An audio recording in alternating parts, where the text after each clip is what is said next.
Okay, Sharon, just down there about. Hello, Mr. Kenny, and I was pleased to meet you outside earlier on. Jerry Faulkner is my name, I'm President of Carrick Chamber. I was pleased for myself and my colleagues to be invited here this evening. I was glad to hear your comments earlier on in relation to the frustrations and bureaucracy that businesses face. It's a matter of fact, it's endemic. One area that I would ask you to address in that regard is, and it's been on the radio for the last few days, but it's a constant issue for the Chamber in Carrick-on-Shannon, and that is the issue of rates.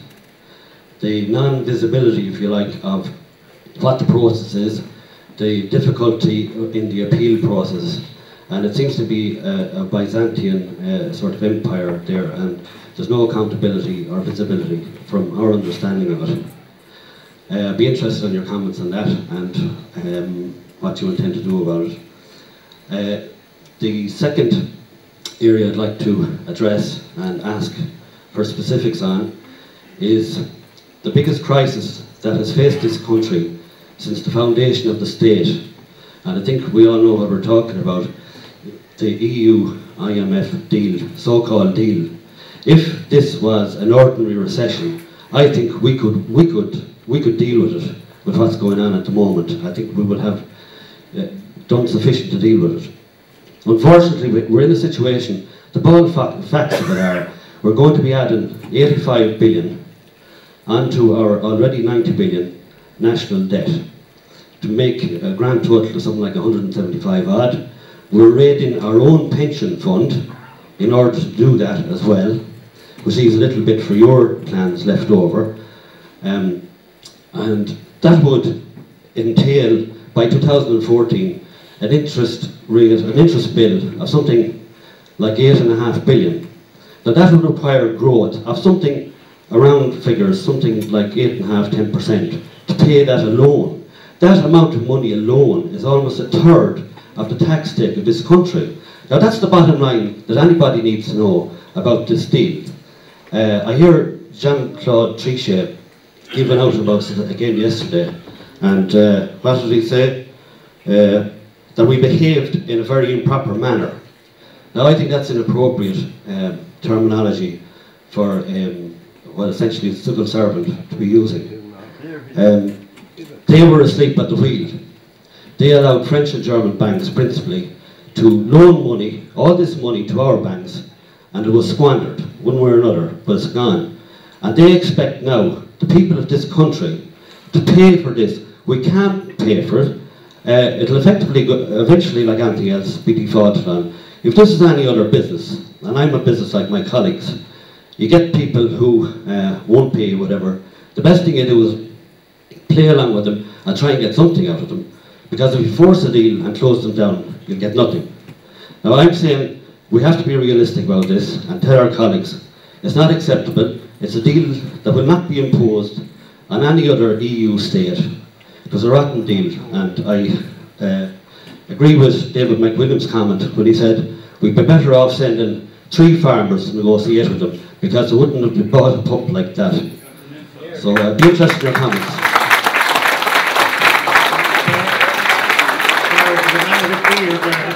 Standing, I think, yeah, yourself, and a lady at the front there then as well has been asked. Absolutely, I'll pass along. Hello, my name is Bobby. I'm unemployed. My father's very ill, I can't look after him very well. I used to be a road sweeper, but now I'm out of work. I'm looking for a job I can't find one. My sister's emigrating to Hungary. What I want to know is, Enda, how will you create jobs? Very simple question. And thank you very much, Bobby.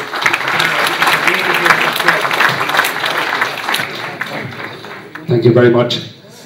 I suppose most people in this room have some awareness that I'm a Fine Gael County Councillor, but I don't speak to you tonight as a Fine Gael County Councillor. I speak to you as somebody who is involved in business.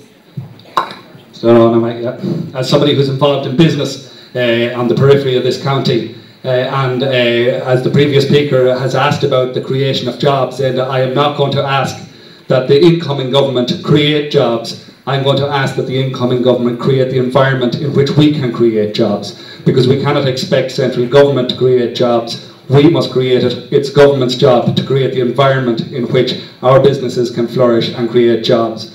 My question to you, Enda, is that in light of some of the commentary that we hear from the left side of the political field, that we can tell the EU and the IMF to stuff it, and that we can roll back on all the tough decisions that have been made, we have to ask ourselves, are we going to be asked to foot any further bills with tax hikes? I would like to hear from Fine Gael and from hopefully somebody who will lead a government that the people of this part of the world will not have to put their hands further into their pockets to pay for the malbehaviour of our previous government. Our business and the businesses of all those who employ indigenously here in this part of the world are based on the ability of our neighbours to purchase within our businesses and based on our ability to find liquidity in the marketplace. My question to you is, can you give us that affirmation that Fine Gael are not going to put their hand any further into the pockets of our market or our businesses to pay for the mistakes of the last 15 years of bad government? Thank you.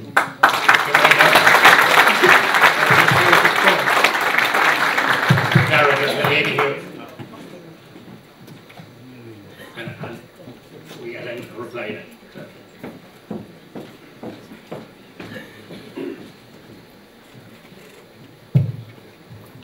Thank you. My name is Norma Roach, and I was a social care worker up until last April, dealing with children in crisis. And my question to you is, what are Fine Gael's plans for child protection and childcare in general, if or will they be removed from HSE? I've listened to everything you've stated about your plans for HSE.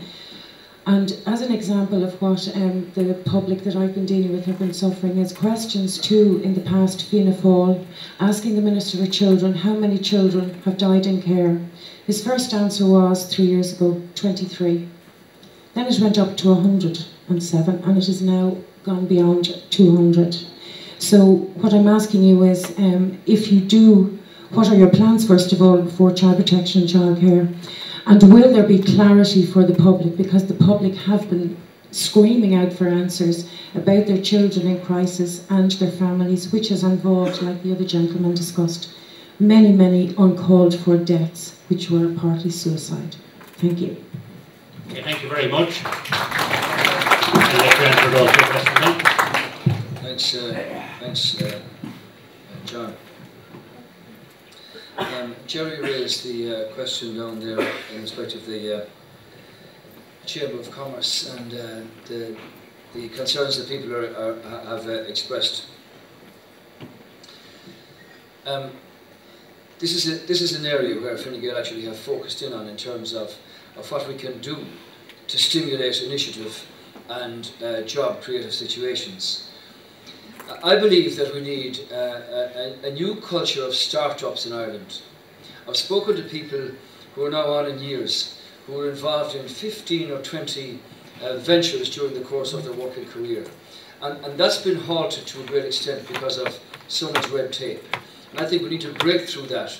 Red tape is estimated to cost 500 million costs on business annually now. We also need, and Fine Gael have published through Deirdre Clune, a whole series of things that need to be done in respect of changing the Victorian bankruptcy laws, and that if you go down, you're gone for 12 years, and that shouldn't be. It should always be an opportunity to start again. We also know that while banks were supposed to lend credit to business, including here in Carrick and everywhere else, that actually hasn't happened, because banks have been lending only on the basis of property assets in the past, and have had very little competence to actually lend credit on the basis of cash flows for different kinds of business. So what Fine Gael have looked at are a number of the insurance credit schemes around the world, particularly in places like Taiwan or in Chile, where with a properly structured scheme, it's self-financing and is very effective.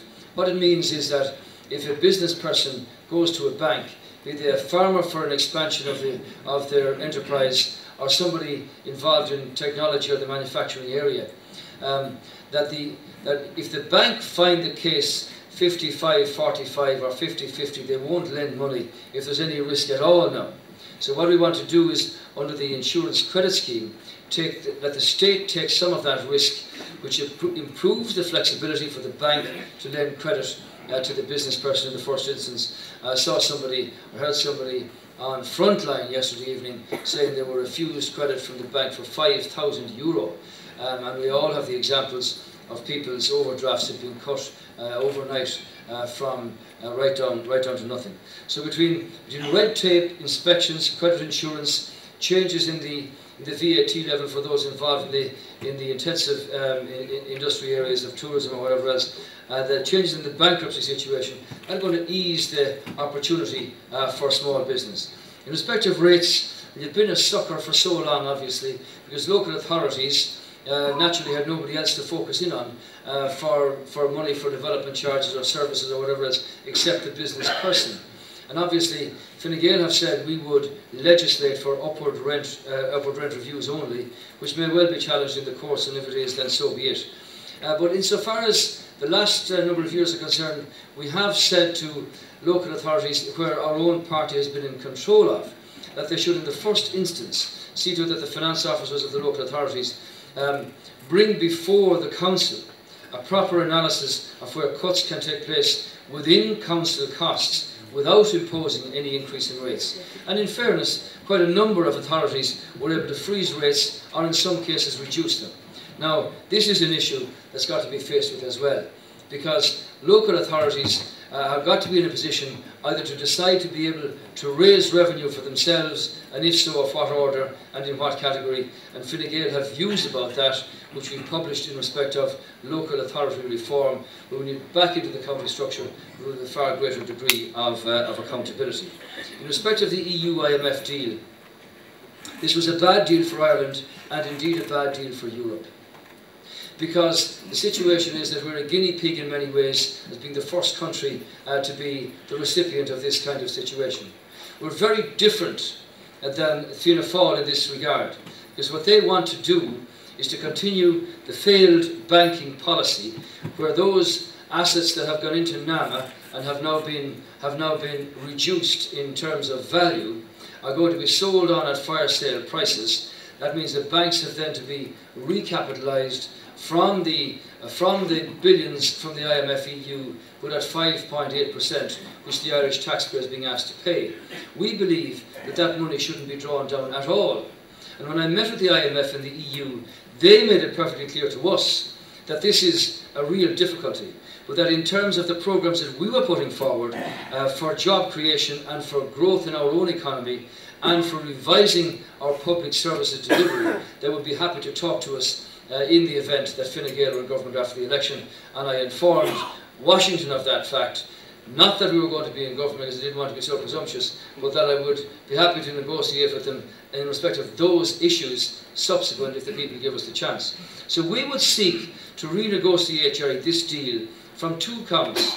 One in respect of the interest rate, and the other in respect of the banking structure and the costs that are contained within the models that are in there.